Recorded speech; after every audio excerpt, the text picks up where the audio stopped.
వ్యవహారంలో ప్రభుత్వ తీరును ఎండగట్టారు. ఫార్మసిటీ రద్దు వెనుక వేల కోట్ల భూ కుంభకోణం ఉందన్నారు. ఫోర్త్ సిటీ పేరుతో రేవంత్ సోదరులకు వేల కోట్లు లబ్ధి చేసే కుట్ర ఉందని మండిపడ్డారు.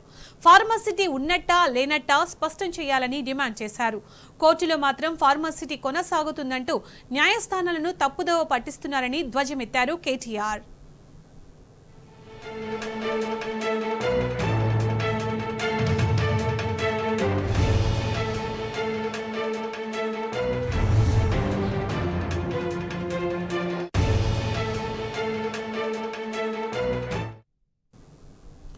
ఫార్మాసిటీని రద్దు చేస్తే రైతుల భూమిని అప్పగించాలని డిమాండ్ చేశారు కేటీఆర్.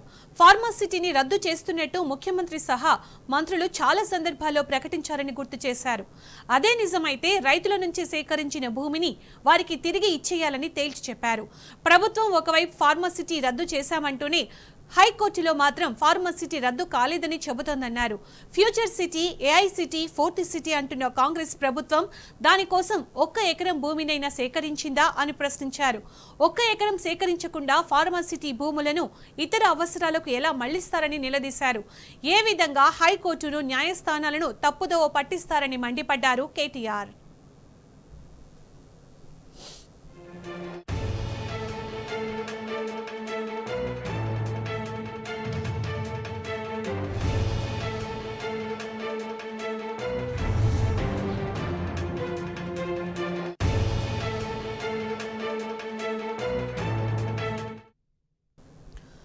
ఫార్మాసిటీ వెనక వేల కోట్ల కుంభకోణం ఉందని ధ్వజమెత్తారు కేటీఆర్.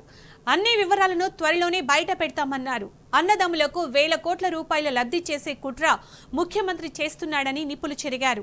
ఫార్మసిటీ ఉన్నట్టా లేనట్టా ఈ ప్రభుత్వం రేపు హైకోర్టులో స్పష్టం చేయాలన్నారు. 14,000 ఎకరాల్లో 64,000 కోట్ల పెట్టుబడులతో తాము ఫార్మసిటీని ప్రతిపాదించామని గుర్తు చేశారు. ఆ భూములను ఇతర అవసరాలకు మళ్లించే అవకాశం లేదని తేల్చి చెప్పారు. అలా భూములను ఇతర అవసరాల కోసం మళ్లించి వేల కోట్ల స్కామ్ చేయాలని ప్రయత్నిస్తున్నారని మండిపడ్డారు. ఫార్మసిటీ ఉంటే 14,000 ఎకరాలు ఉండాలని, లేదంటే రైతులకు భూములు తిరిగి ఇచ్చివేయాలని తేల్చి చెప్పారు కేటీఆర్.